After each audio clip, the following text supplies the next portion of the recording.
Éclairage. Regard pluriel, regard chrétien sur l'actualité. Voilà environ un mois qu'un rapport sur l'ampleur des abus sexuels sur mineurs dans l'Église catholique depuis 1950 a été rendu public, le rapport Sauvé. Alors, si les scandales de pédocriminalité émaillent notre actualité française et étrangère déjà depuis de nombreuses années, là, cette fois, c'est du lourd. En tout cas, l'onde de choc est certainement monumentale pour les victimes, les auteurs et pour l'institution catholique. Alors justement, catholique, au-delà des spécificités éventuelles qu'on va éclairer ensemble aujourd'hui, quelles leçons individuelles et collectives à tirer pour nous autres, croyants, protestants, évangéliques, non-croyants peut-être, et moi là-dedans, personnellement, qu'est-ce que ça me renvoie comme effet, cette actualité ? Bref, dans quelle mesure nous sommes tous concernés, quelque part, par le rapport Sauvé, ça va être l'angle de l'émission aujourd'hui. Avant qu'on se positionne chacun, justement, sur cette question, mais c'est tout à l'heure, hein. Merci pour votre discipline d'avance, l'équipe. Qu'est-ce que ça vous a fait comme effet lorsque vous avez appris le thème pour aujourd'hui ? Et on laissera David terminer avec la confession, qui répondra du coup à sa manière à cette première question. Voilà, Thierry, avec ton sourire, du coup. Moi, j'ai été très enchanté. Pour donner les coulisses, je pense que ça fait quelques semaines que je pousse pour qu'on fasse ce thème. Il y a un travail de lobby, je dis pas. Exactement, donc là, c'est bon, on le fait. Non, en découvrant le thème, très enchanté de faire cette émission, mais en découvrant le thème et le sujet et les résultats de l'enquête, très effaré, ça c'est sûr. Donc deux sentiments différents. Ouais, ok, d'accord. Anita ? Alors, je vais peut-être venir avec des vieilles références littéraires. Ouh là là. Mais c'est instinctivement ce qui m'est venu, c'est une pièce de théâtre de Monterland qui s'appelle La ville dont le prince est un roi. Tout va bien, Anita ? Tout va très bien. Alors pourquoi je pense à ça ? Parce que en fait, cette pièce de théâtre qui date de 1950 porte sur l'amour trouble, les relations troubles entre deux jeunes collégiens dans un pensionnat catholique et un prêtre qui lui-même est troublé par l'un des jeunes. Il n'est pas clairement, il n'y a pas de geste explicite, puisque tout est dans les non-dits. Mais quelque part, au fond de moi, je me suis dit, mais est-ce que c'est pas quelque chose que nous savions déjà depuis fort longtemps, sans en connaître la mesure ? Ok, et alors moi, vous vous doutez, compte tenu de la remarque de Thierry, que ce sujet est sur la table déjà depuis évidemment pas mal de temps. J'ai longtemps hésité à le mettre comme sujet de l'émission Éclairage. Je pense pour au moins une bonne raison, hein, c'est que pour moi le sujet est sensible, en tout cas en tant que croyant évangélique, et il nous fallait trouver un angle qui n'attaque pas de près ou de loin, évidemment, nos amis catholiques, voilà. Et donc je pense que nous avons trouvé cet angle aujourd'hui, donc ça y est, c'est parti. Et évidemment, un gros travail de lobbying de la part de l'équipe. C'est dur, ma mission est difficile. Oui, parfois, nous te plaignons. Quand même, il faut le dire. Allez, c'est parti pour la confession. Éclairage. Regard pluriel, regard chrétien sur l'actualité. Je dois bien le confesser, je n'ai jamais aimé la confession. Déjà, ce mot m'a toujours paru laid et, par le hasard du français, connoté sexuellement. Aller à confesse. Ouh là là, mais il y a une remise en question globale de l'émission. Et étaler ses pensées intimes, ses doutes, et ce que l'on pense être des péchés à un homme que l'on ne voit pas seulement pendant une consultation, mais tout au long de sa jeunesse, voire de sa vie, c'est très problématique.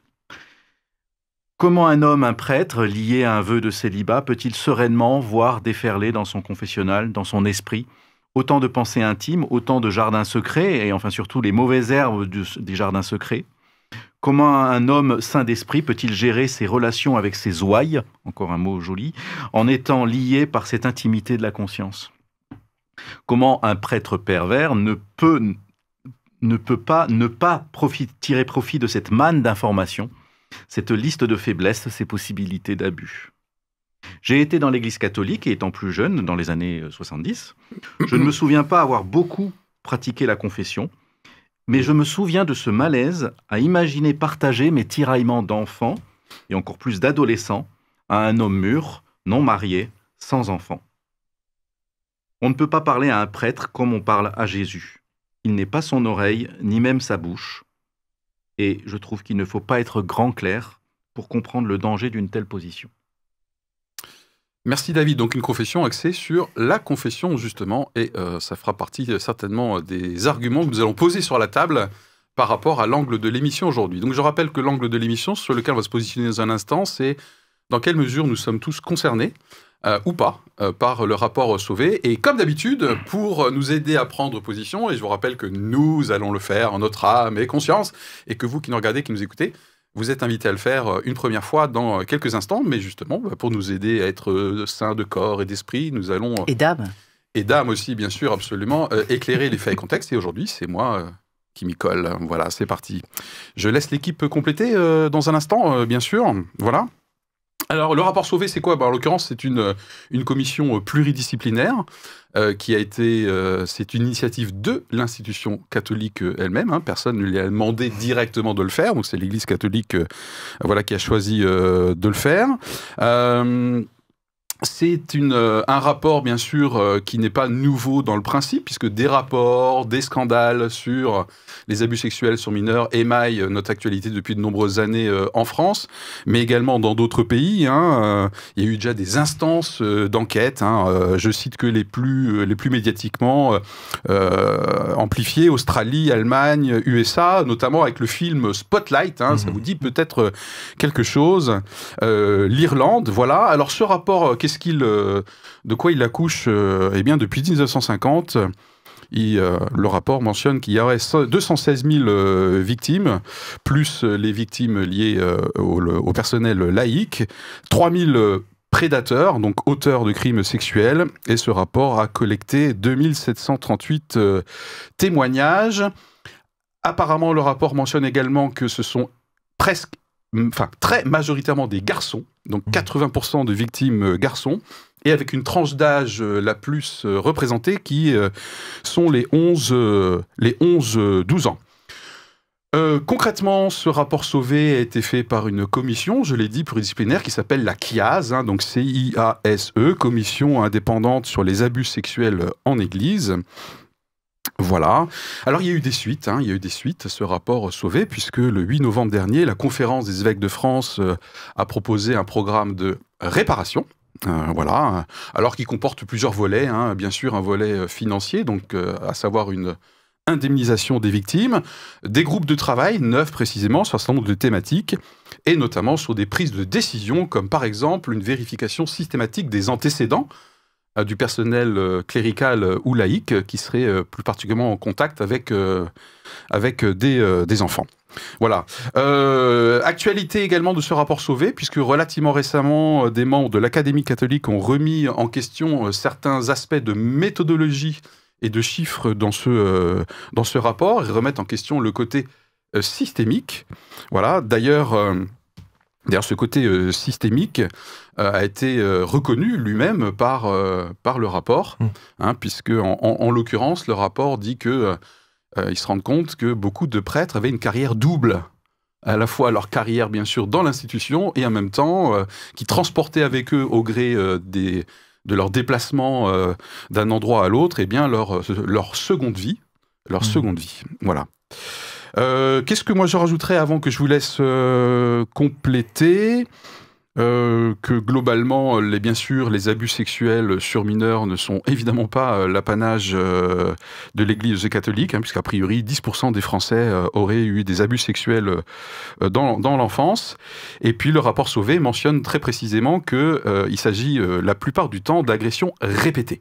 Répétées, en clergé, donc clairement avec la notion d'emprise.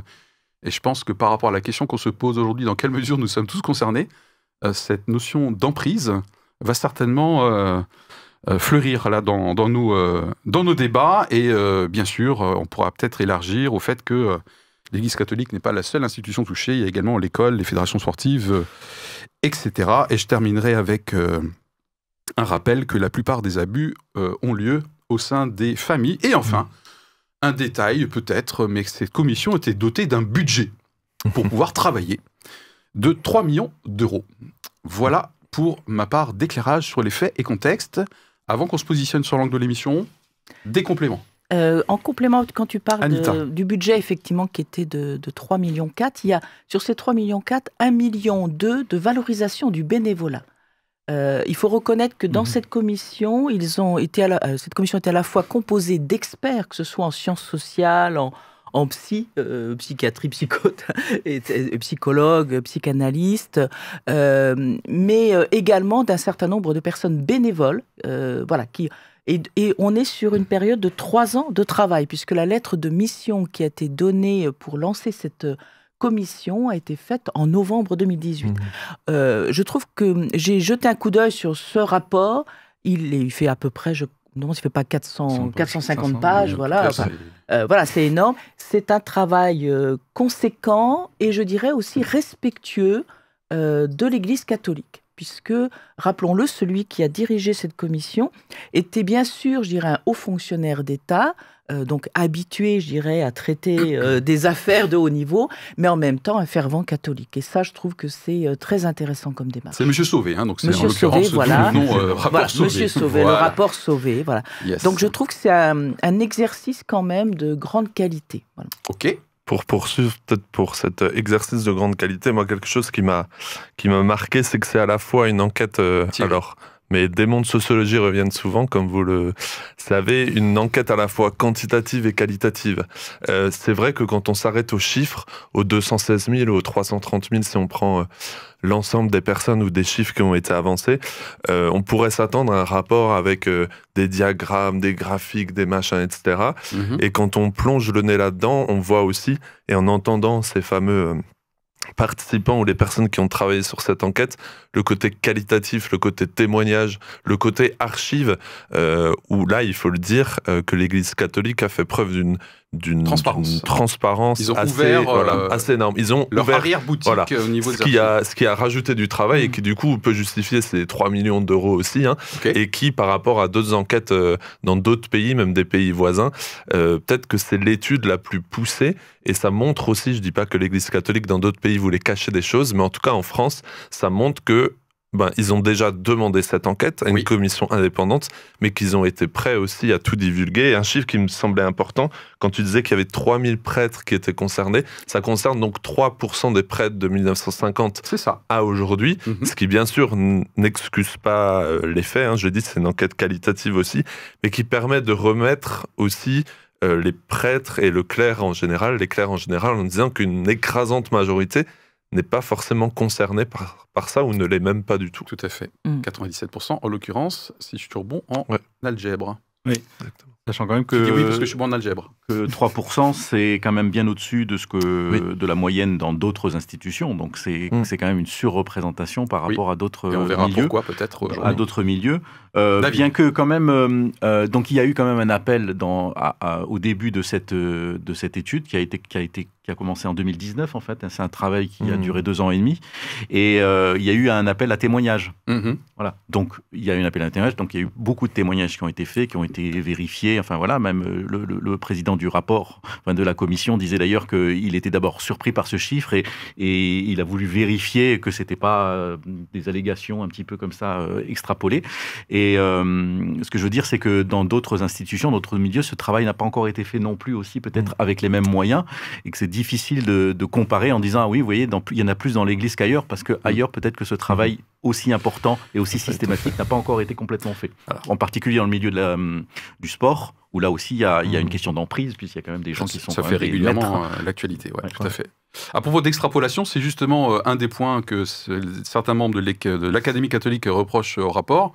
C'est à un moment donné les chiffres, bien sûr, qui ont fait la une des médias, les 330 000. Voilà, donc moi j'ai pas très bien suivi bien sûr la méthodologie quantitative, mais j'ai quand même noté qu'apparemment il y a eu un nombre de 28 000 qui à un moment donné est devenu 330 000.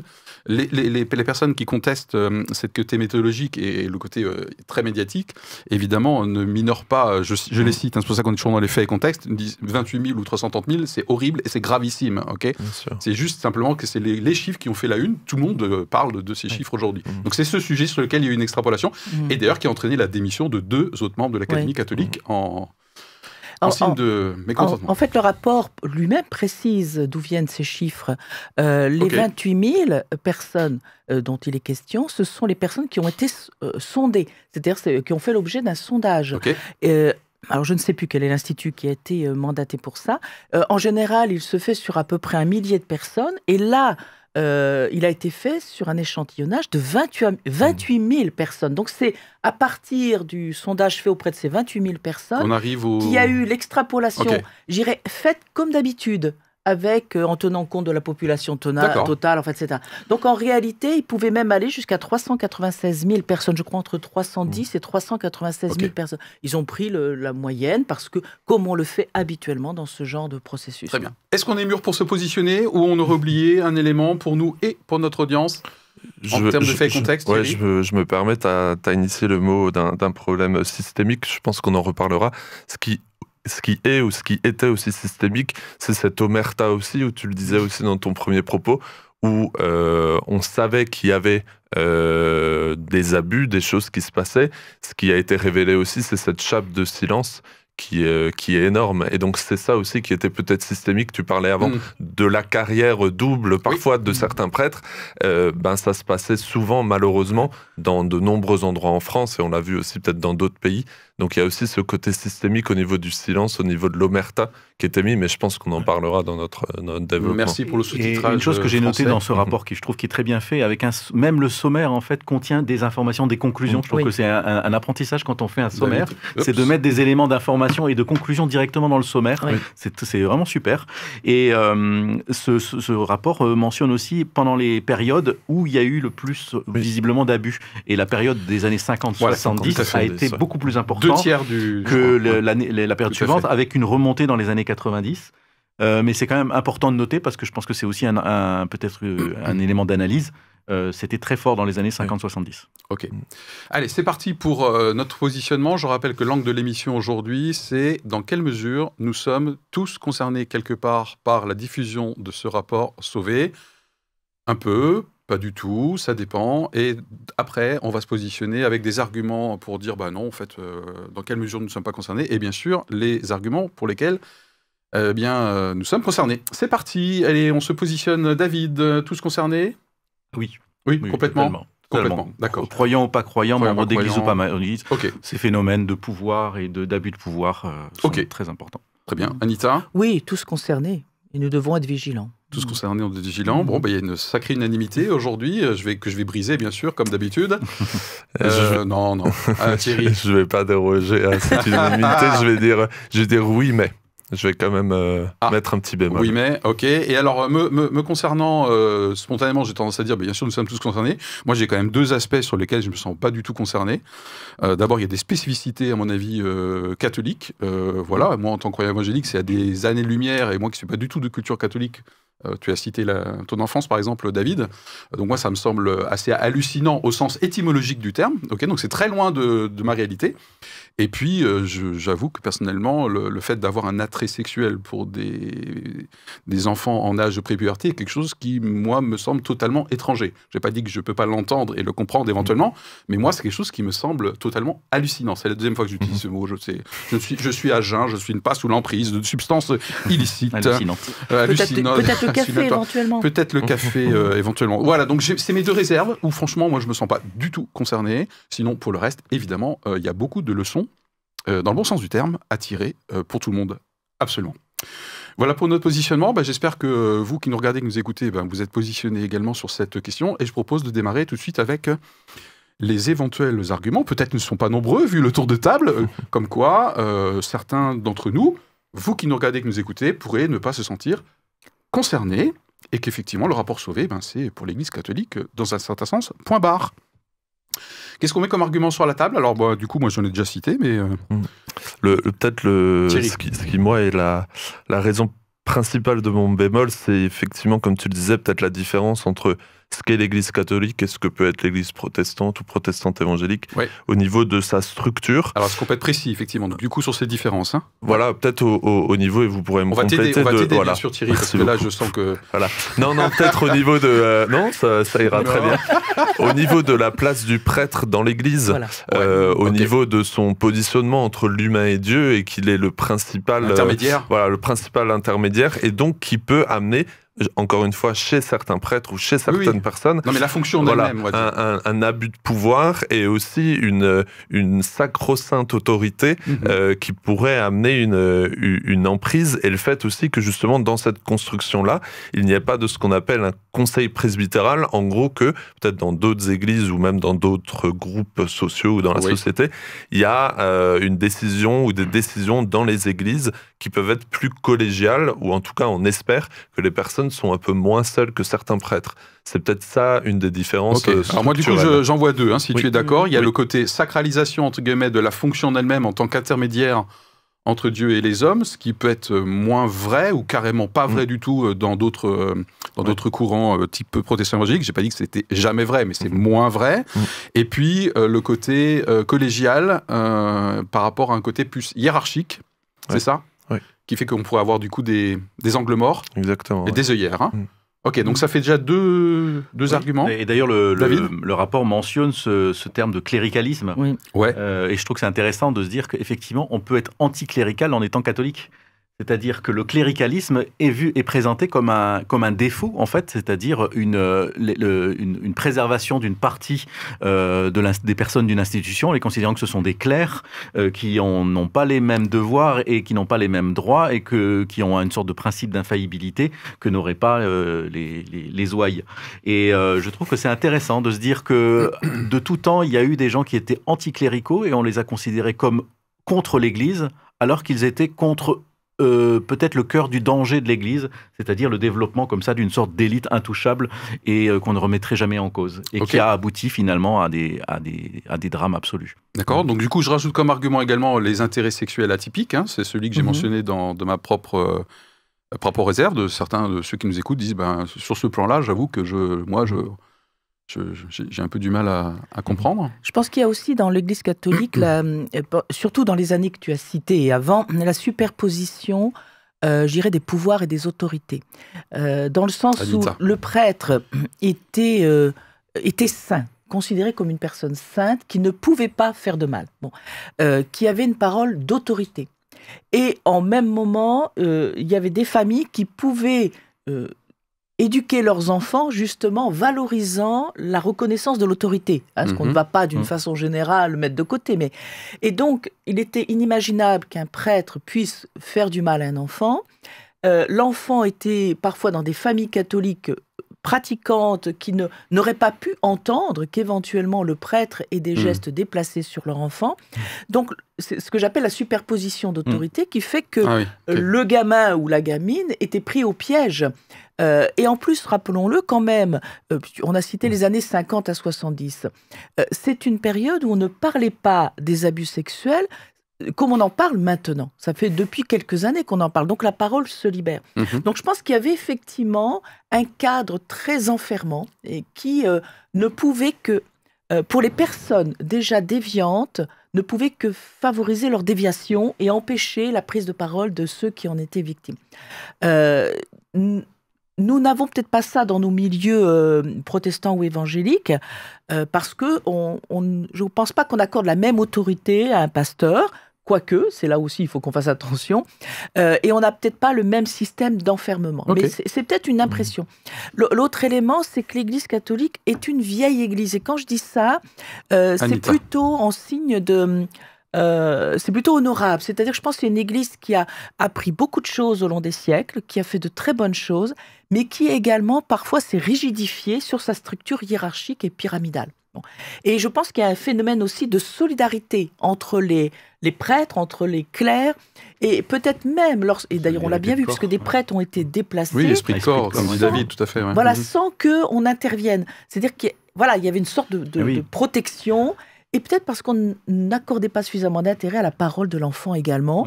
Et dernier élément, je me permettrais d'ajouter, peut-être aussi parce que dans la hiérarchie cléricale, il y a peu de femmes. et que peut-être les femmes parfois aident aussi à entendre certaines choses. Ok. On est toujours dans la partie les arguments qui nous font dire qu'on n'est pas, ou moins concerné par ce rapport sauvé. Ouais. Alors, juste pour compléter ce que tu disais, en fait, j'avais noté cette phrase qui définissait ce qu'était le prêtre, donc sa vision sacramentielle, en fait, sacrée. On dit du prêtre, ça fait partie du dogme catholique, qu'il est sans cesse purifié et envahi par le Christ pour que ce soit lui qui parle et agisse en chaque prêtre.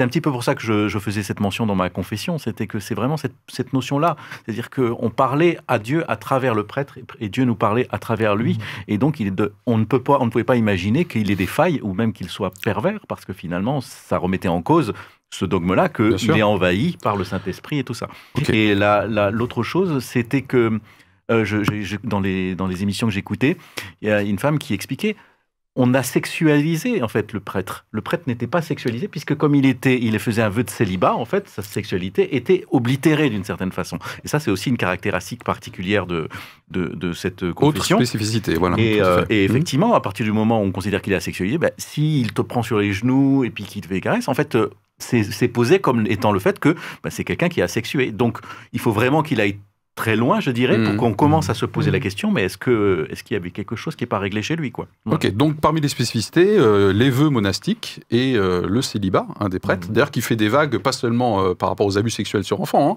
puisqu'il y a eu récemment une démission d'une personne haut placée sur la région parisienne qui a une relation consentante avec une femme adulte. Et en matière de dissonance cognitive, le rapport mentionne qu'il y aurait peut-être 40% des clercs qui auraient une vie sexuelle. Donc ça veut dire qu'il y aura 40% des personnes qui finalement sont en décalage hypocrite avec ce que le dogme prétend. Voilà, donc ce qui peut faire une différence quand même par rapport à certains autres milieux dans lesquels, bien sûr, les pasteurs ont une vie maritale et sexuelle, entre guillemets, j'allais dire traditionnelle ou classique. Je ne sais pas si c'est le bon terme, enfin vous avez compris. Voilà, est-ce qu'on a terminé sur les arguments ? Peut-être dans le oui, juste une dernière chose qu'il a et comment dire, Thierry. On peut que peut-être le voir dans l'Église catholique, c'est cette idée de sacrement qui est aussi là dans l'Église protestante, mais moindre. Dont le secret de la confession. Voilà, dont le secret de la confession. Et c'est ce que tu disais justement dans ta confession, où vu que c'est une institution, comme tu le disais, l'Église catholique, ce qui fait aussi du bruit, c'est que c'était vu comme une institution, que c'est difficile à bouger, que ce soit de l'intérieur ou de l'extérieur, mais vu que c'est vu comme un sacrement, j'ai dit un sacrement, c'est sacrément maladroit de ma part. Non, comme un sacrement, c'est quelque chose qui, on parle aussi de droit canonique, alors sans rentrer non plus dans les spécificités, au-delà de la confession en elle-même, c'est quelque chose qui est installé, qui est là, et qui a peut-être participé aussi à cette omerta, et qui est peut-être pas là dans une autre confession. Ok. Alors j'ai zappé un jingle tout à l'heure, je m'en rends compte, donc si la régie est toujours là, je propose qu'il envoie ce jingle pour faire la transition avec nos autres arguments maintenant. C'est parti la régie. Éclairage. Regard pluriel, regard chrétien sur l'actualité. Bravo la régie. Bravo la régie, c'était un petit test, donc... Super. Allez, je rappelle que l'angle de l'émission aujourd'hui, c'est dans quelle mesure nous sommes tous concernés par le rapport Sauvé. On vient de voir quelques arguments qui feront plutôt dire « ben non, voilà pourquoi ». Et maintenant, voilà pourquoi nous sommes potentiellement tous concernés. D'ailleurs, c'était le tour de table initial. Alors c'est parti pour les arguments et les leçons à tirer, individuelles ou collectives. Je lance pas là effectivement, donc mais je peux démarrer. Je me suis noté quelques aspects. Eh bien, j'aimerais rebondir sur ce qu'on a dit tout à l'heure, les situations d'emprise. Voilà.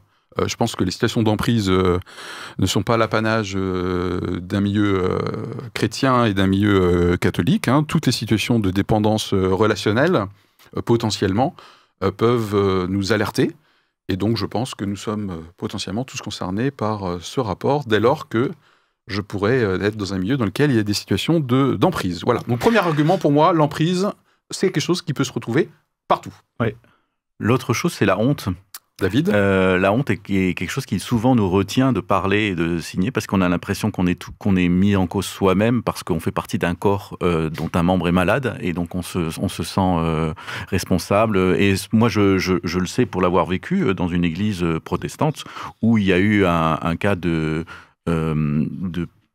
pédopornographie, c'est-à-dire d'une personne qui s'est fait condamner pour avoir été sur des sites pédocriminels. Et voilà. Et le truc, c'est que c'était une personne qui avait des contacts avec des enfants. Et ce que j'étais surpris quand même, c'est de quelle façon on se contente de se dire, on se satisfait de se dire, oui, mais elle n'a fait que regarder des images, elle n'a pas eu de trucs, sans vraiment vouloir creuser l'enquête pour dire, est-ce que dans le passé, il y a eu quelque chose?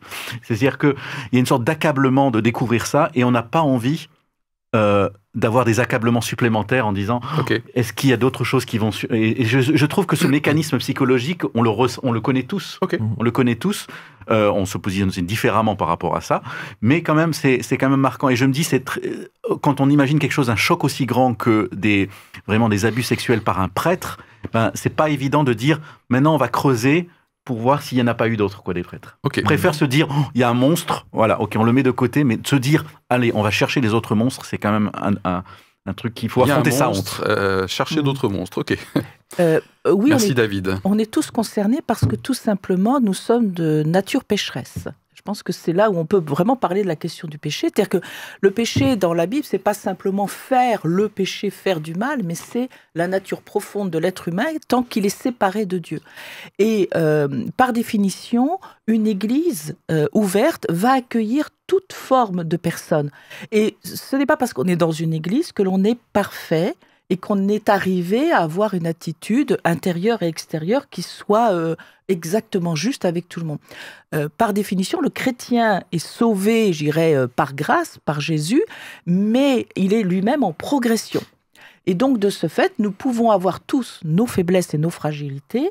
Et donc, parmi nous, il peut y avoir effectivement des personnes qui sont, j'allais dire, des abuseurs potentiels, qui peut-être vont se révéler, peut-être pas. Donc c'est pour ça que je pense que de toute façon, nous sommes tous concernés, parce que sinon, ça serait dire que par définition, dans nos églises, nous n'accueillerons pas des gens comme la société. Or, par définition, nous accueillons toute la société. Et comme dans la société, on estime qu'il y a à peu près 10% de personnes qui ont été abusées, ça veut dire que forcément, dans nos églises, nous avons des personnes qui ont soit été victimes, soit qui, peut-être elles-mêmes, font partie des personnes qui abusent des gamins. Donc, oui, on peut être concerné. Par contre, la structure de nos églises ne favorise peut-être pas, et peut-être un système qui globalement favorise moins ce genre d'action, ou en tout cas le type de réaction que l'on peut avoir est peut-être moins de cachet.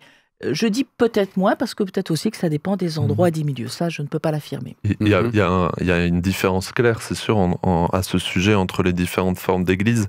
Maintenant, quelque chose que moi je vois comme étant peut-être similaire dans les deux, ou qui peut se passer, c'est ce qu'on pourrait appeler l'entre-soi. Donc pas forcément comme dans l'église catholique, juste une personne seule, mais l'entre-soi. Et moi, il y a un mot qui me revient, ou un concept même sociologique qui me revient, c'est le contrôle social. Ça a été développé par l'école de Chicago. Enfin un peu de sociologie. Et voilà, et je suis revenu à ça hier soir quand j'ai préparé cette émission. Je me suis un peu perdu là-dedans, mais c'est l'idée que dans un groupe social, les normes établies soient contrôlées par les pairs. Donc ce qui peut être bien en disant, tiens, là on est 4, on va un peu se challenger, tiens, sur comment on prépare l'émission, on se remet en question, etc. Donc ce qui peut être bien, mais je vois aussi, où on pourrait voir, un entre-soi dans certains groupes, dans certaines communautés. Là, ça va au-delà de l'église, on le disait avant, dans le sport aussi, avec des relations aussi souvent de fraternité. Et je pense que c'est ça aussi qui peut nous concerner, qui concerne tout le monde, des relations de fraternité, de confraternité, qui sont peut-être pour la société en général peut-être plus ciblées sur les catholiques, mais ce qui fait aussi qu'on est tous concernés, c'est que la SIAZ, alors c'est sur l'Église catholique, mais c'est la commission qui a... Voilà. Mais le E de la SIAZ, de cette commission indépendante, cible l'Église. Oui. Et je pense qu'on est tous concernés aussi parce qu'on est chrétien et parce qu'on fait partie d'une Église, même si nous, étant dans l'Église, on voit les différences, qu'elles soient théologiques, qu'elles soient structurelles, systémiques, on en a parlé. Peut-être pour le commun des mortels, dans la société française, c'est l'Église. Et c'est le message véhiculé par l'Église, t'en as parlé, le message de l'évangile, le message de l'amour, qui est quelque part entaché. C'est pas qu'il est plus valable, il est toujours valable et de plus en plus, mais il est entaché, et c'est en ça que qu'on est tous concernés parce qu'on est représentant de ce message. Alors, comme l'Église catholique est aussi représentante de ce message. Donc du coup là, pour moi, j'entends deux arguments. J'essaie juste de lister au fur et à mesure. Il y a un argument sur l'entre-soi, du coup, qui peut tous nous concerner. Qui peut être un risque. Un risque. Et puis... le fait d'être chrétien. Et voilà, le témoignage global. Vous les chrétiens, vous l'Église avec un grand E, du coup, vous avez vu ce qui se passe chez vous. Voilà, donc tout le monde est potentiellement entaché au niveau du témoignage chrétien. Donc c'est un autre aspect. David, moi, il y a une autre chose qui m'a vraiment fait réfléchir en parcourant le rapport. Là, c'était cette question sur la vision que l'Église a, et ça concerne toute l'Église, du péché et du pécheur. Okay. Et il y avait quelque chose. Il disait dans le rapport que le droit canonique catholique était centré sur le pécheur et sur l'Église. C'est-à-dire que le pécheur avait presque plus d'importance que la victime du péché. C'est-à-dire qu'il y avait quelque chose qui survalorisait en fait le pécheur qui pouvait faire contrition, que les conséquences de son péché, et les conséquences de son péché pouvaient être oubliées et mises en second plan. C'est-à-dire que, et alors, je ne dis pas il y a eu la contrition à chaque fois, parce qu'on se rend compte d'ailleurs que le rapport le signale, il y a eu très peu d'agresseurs qui ont reconnu qu'ils avaient fait mal, et souvent ils se sont plaints qu'on persécute. Donc en l'occurrence, il n'y a pas beaucoup de repentance. Non, il n'y a pas eu beaucoup de repentance. C'est quand même assez incroyable. Mais ça, je pense que ça nous interroge parce que je me dis, d'une certaine façon, et l'Église s'est trop vite contentée de dire, OK, cette personne a reconnu ou a dit, voilà, elle a fait un péché, elle demande pardon. C'est bon, quoi. C'est bon, et je dirais d'une certaine façon, la victime doit lui donner le pardon, quoi. Sinon, c'est que c'est pas une bonne victime. Et d'une certaine façon, l'idée que la justice condamne cette personne à une peine pénale, mais aussi à une peine de réparation, c'était presque une sorte d'insulte à cette notion un peu idéalisée et sacramentée de péché, de pardon, de réparation on va dire dans le cœur de Dieu, mais pas vraiment de façon temporelle auprès des victimes. Ouais. Et ça, je trouve que c'est intéressant de se dire, oui, c'est vrai, c'est tellement beau quelqu'un qui se repent, qui reconnaît ses fautes, qui est pécheur, et puis qui est restauré, qui est pardonné, qui se sait pardonner. Mais il faut peut-être se dire que ce n'est pas tout, et qu'on n'est pas les maîtres de la psychologie, forcément, de ce qui se passe et des besoins de réparation. Je pense à un point de vigilance dans nos milieux protestants également évangéliques, c'est la prévalence du salut, de la miséricorde, du pardon. Et du coup, ça va être assez éloigné de la tolérance zéro, quoi, et de la sanction et des conséquences. Donc ça peut être un point de vigilance. Effectivement, j'abonde dans ce que David vient de développer. Je pense que parfois, en fait, c'est un manque de connaissances presque doctrinales. C'est-à-dire que la ça Bible, cogne. La Bible n'est pas... Anita. La Bible invite au pardon. Oui. Ça, c'est vrai. Elle invite également à dire la vérité dans l'amour. Et la vérité, c'est dire les choses telles qu'elles sont. Et dans l'amour, c'est-à-dire, je ne veux pas agresser l'autre, mais lui dire à un moment donné, tu as fait telle chose, que ce soit aux yeux des hommes, aux yeux de Dieu, ce n'est pas bien, c'est pas juste. Voilà. Et la Bible nous invite également devant les autorités civiles, à rendre compte également. Nous sommes invités à prier pour les autorités. Ce qui veut dire que l'autorité étant considérée comme délégataire de quelque chose qui vient de Dieu. Non pas, ça ne veut pas dire, je le précise pour ceux qui nous écoutent et nous regardent, que les autorités ont entièrement raison. Mais la question de l'autorité est une délégation divine. Et donc, elle est là pour effectivement reprendre ce qui ne va pas. Donc je pense que lorsque l'on va trop vite en parlant de l'amour qui couvre tout et du pardon, c'est une chose, d'un point de vue spirituel, et c'est vrai, mais la Bible nous invite à rendre compte aux autorités et à nommer mal ce qui est mal. Et si quelqu'un a fait une faute, on ne peut que l'inviter à dire à un moment donné, tu dois aussi rendre des comptes à la société dont tu fais partie. Okay. C'est d'ailleurs, si je ne me trompe pas, une des phrases aussi de Jean-Marc Sauvé, c'est bien ça son prénom, donc le président de la commission, qui dit, je crois que c'est lui, le pardon des péchés, la miséricorde n'empêche pas la justice des hommes. S'il y a des fautes, il faut qu'elles soient jugées. Et je pense que ça montre aussi là une certaine... une certaine humilité qu'on devrait tous avoir et qu'a eu l'Église catholique là sur ce point-là. Cette humilité de dire, nous on vous ouvre ces archives et on le montre. Et je pense que là aussi on peut être tous concernés dans effectivement ce qu'on peut parfois partager, ce qu'on peut pas partager, ce qu'on peut couvrir. Alors je dis pas qu'on couvre des faits peut-être aussi graves, mais malheureusement je pense que ça s'est passé. Mais cette humilité aussi nous concerne tous. Et ce qui est intéressant aussi à la fin de ce rapport, je ne sais pas si on en parlera, mais c'est les 45 recommandations qui ont été faites. Et dans ces 45 recommandations, je me suis mis presque au défi de les lire et je les ai lues en diagonale. Je me suis dit 45, ça va aller vite. Mais c'était plusieurs dizaines de pages. Et il y avait bien sûr une remise en question. Alors pas forcément dans le fond, mais plus sur la forme, sur la structure, mais aussi la création ou vraiment pousser pour créer des structures d'écoute et des structures qui sont peut-être en dehors de l'Église. Et je pense que c'est aussi intéressant de pas forcément que l'Église déborde sur la société ou que la société déborde dans ou sur l'Église, mais qu'on puisse aussi en tant que citoyen tout simplement avoir connaissance de nos droits déjà et être protégé s'il y a peut-être une emprise spirituelle qui nous ferait garder le silence, de peut-être connaître nos droits là-dedans et oser aller parler, que ce soit là sur une histoire d'abus sexuels, mais ça peut être aussi sur beaucoup d'autres choses. Et du coup, je fais le lien avec la présence des femmes, tu en parlais tout à l'heure, toujours dans la catégorie argument pour dire que nous sommes concernés par ce rapport, avec c'est pas le terme que tu as utilisé, mais une certaine peut-être sensibilité, peut-être des femmes qui détectent des choses, et je pense que c'est un point de vigilance pour tout le monde là, d'écouter les signaux faibles, peut-être des changements comportementaux chez les enfants, d'écouter les signaux faibles dans nos milieux. Et peut-être que des personnes sont plus sensibles à ce niveau-là, et éventuellement extérieures à l'institution. Je pense que hommes et femmes peuvent avoir une sensibilité à ce genre de sujet.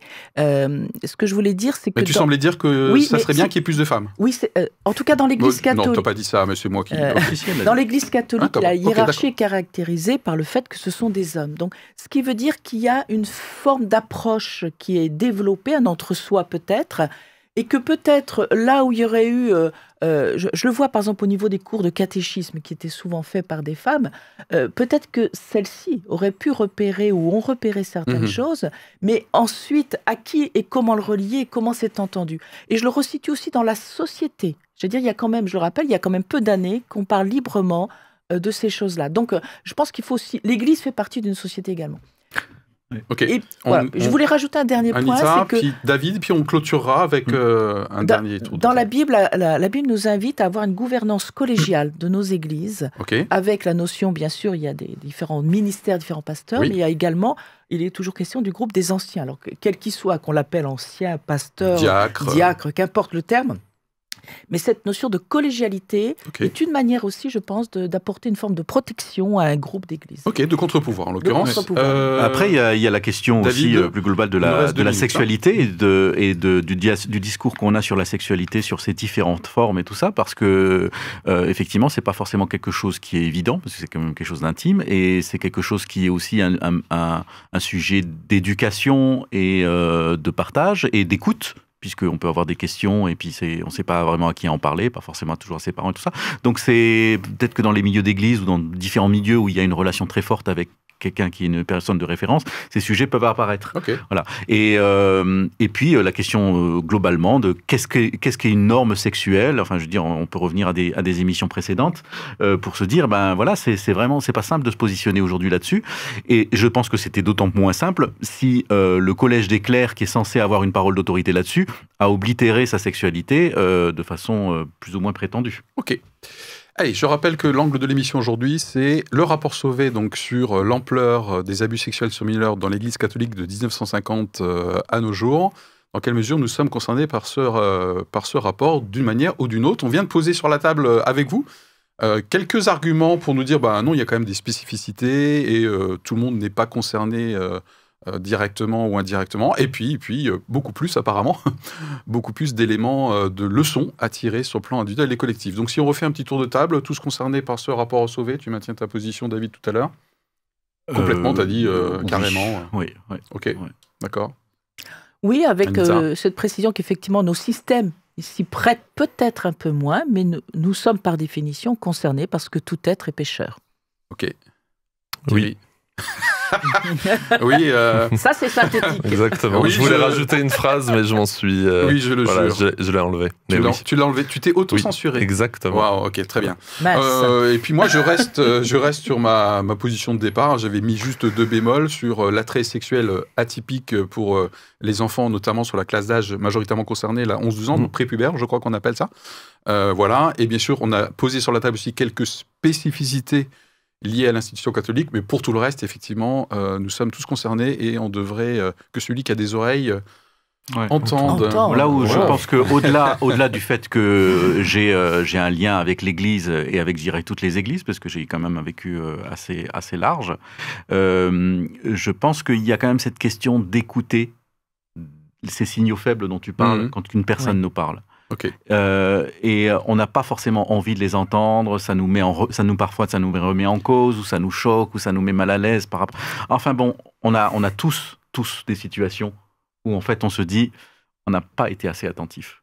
Eh bien, à propos d'attention et à propos d'écoute, je viens de te couper, David. Je pense que c'est le moment de nous quitter.